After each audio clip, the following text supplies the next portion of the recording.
Bonjour à tous, je vous avais promis que le mois de février serait bien meilleur pour mes pronos que le mois de janvier.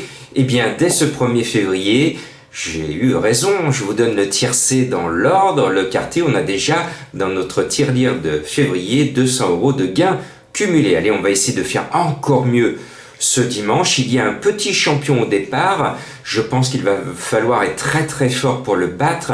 C'est un cheval en devenir, il monte gentiment en puissance. C'est le 3 Éveil du Lupin. Il est en train de s'éveiller, il va bientôt fleurir, et comme tous les lupins, c'est la bonne période, le mois de février, le printemps approche tranquillement.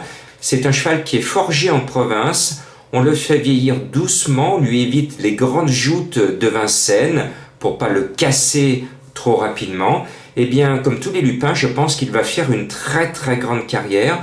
En plus, son entraîneur Marmion a une excellente réussite dans cette épreuve. Si vous regardez le passé, cette course est un objectif. Voilà, moi je pense qu'il va gagner ce numéro 3. J'y crois dur comme fer et c'est une base solide. Je lui oppose un autre bon cheval qui a fait de cette course son objectif. C'est le 4 Étoile du Perche. Alors Madame Colombo lui a mis une étoile, c'est son coup de cœur à elle. Eh bien Étoile du Perche, je sais que l'entourage court pour la gagne, le cheval est au top et on peut la suivre tranquillement, elle ne va pas taper loin. Et puis je sais aussi que la course est visée par le 9 Express de Liton, l'engagement est excellent, le cheval a été finement préparé pour cet engagement. Alors là, c'est pas une base, puisque mes deux bases, c'est le 3 et le 4, parce qu'il peut lui arriver d'être capricieux. Des fois, monsieur n'a pas envie de se mettre au boulot. Donc, on le suit en confiance, mais pas trop. Et puis, il y a un autre entourage qui est très très chaud et qui espère même gagner, c'est le 12 Effigie Royale. Alors on la connaît bien, dans l'ensemble elle est régulière. C'est vrai qu'elle a croisé le fer avec de bien meilleurs chevaux dans sa carrière, mais elle rend 25 mètres. C'est pour ça que j'ai peur que la gagne soit difficile pour elle, mais elle va rentrer à coup sûr dans le carré des 5. À vous de la suivre en confiance. Et puis, le 11 Désir de Banne, normalement, devrait être plus haut dans ma sélection, parce que c'est un bon cheval et il a largement le talent pour gagner une telle course, mais il rend 25 mètres, et je suis un peu plus frileux parce que j'ai laissé traîner mes oreilles, j'ai appris que cette course n'est pas son objectif. Il a une bonne chance, mais c'est pas un engagement visé par l'entourage. C'est-à-dire qu'on prépare la course suivante, le cheval va bien courir, mais on ne va pas lui couper la gorge, si vous voyez ce que je veux dire.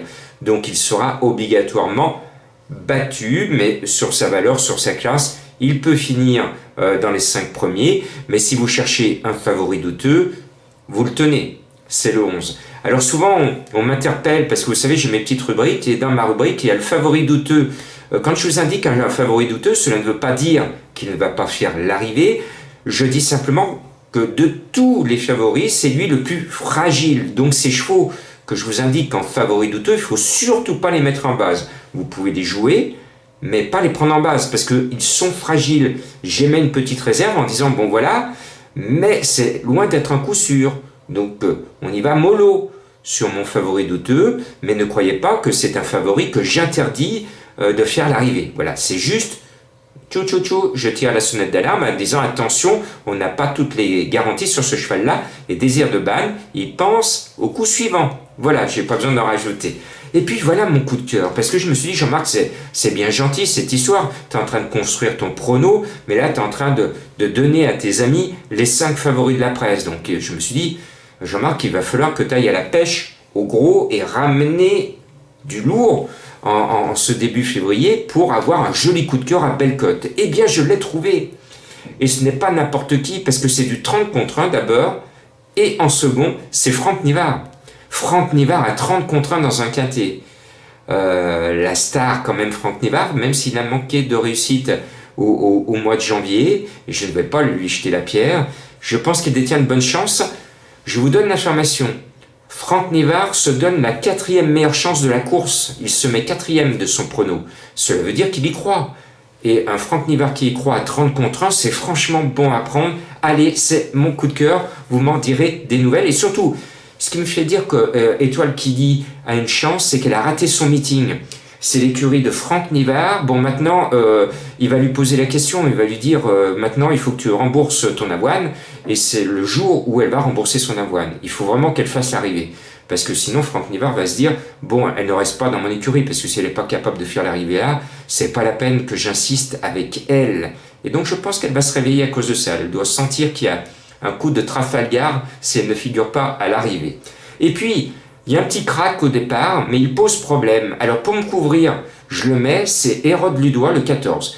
Il peut courir en cheval déclassé. Le seul souci, c'est qu'il a eu un gros pépin, il a été malade, il a raté un mois de préparation et il a raté son meeting d'hiver. Alors que c'est de très très loin le meilleur du lot, il pourra atteindre un super bon niveau, je pense, cet été, cet Hérode Ludois. Et ce qui m'incite à la prudence, c'est que son entourage, au lieu de le laisser filer, de se dire on le fait monter gentiment en puissance, non, l'entraîneur, il veut à tout prix savoir ce qu'il a dans le ventre maintenant. Donc on déchire tout et on va demander au cheval, on va voir où il en est. Eh bien, imaginez que le cheval soit pas trop mal, ils vont lui demander où il en est, et bien il va faire l'arrivée, parce que c'est un cheval de grande classe. Donc méfiez-vous, mais c'est un coup de poker. Cela passe ou cela casse. À vous de choisir le meilleur scénario. Attention quand même, ça va être du 20-25 contre 1. C'est bon à prendre, mais il faut prendre des risques. C'est risqué. Et puis, je n'avais pas mis mon Lyonnais Souvigné cette semaine dans le quartier de galop. Je ne l'ai pas mis, je l'ai oublié, je ne sais pas ce que j'ai fait cette semaine, j'ai oublié mon Lyonnais. D'habitude, je vous dis toujours la méthode des footeux. Vous jouez le cheval de votre ville, de votre région, de votre pays, de votre continent, enfin voilà, de votre univers, pour aller au-delà de tout. Vous êtes chauvin. Et cette méthode, je ne l'ai pas appliquée à moi-même avec Souvigné, mais c'est pas grave. Même si j'avais mis Souvigné, j'avais pas le troisième, donc pas de rumeur. Là, on a un petit Lyonnais que je connais bien, c'est l'Ambre de Dompierre, le numéro 10. Il est annoncé à 9 contre 1, et là aussi, je tire la sonnette d'alarme. J'ai de gros doutes sur sa pointure à ce niveau à Vincennes. Un cheval qui, à l'automne, n'a même pas figuré à l'arrivée de courses honnêtes et même de bien composées chez nous à Lyon. Pas là, 2 fois de suite.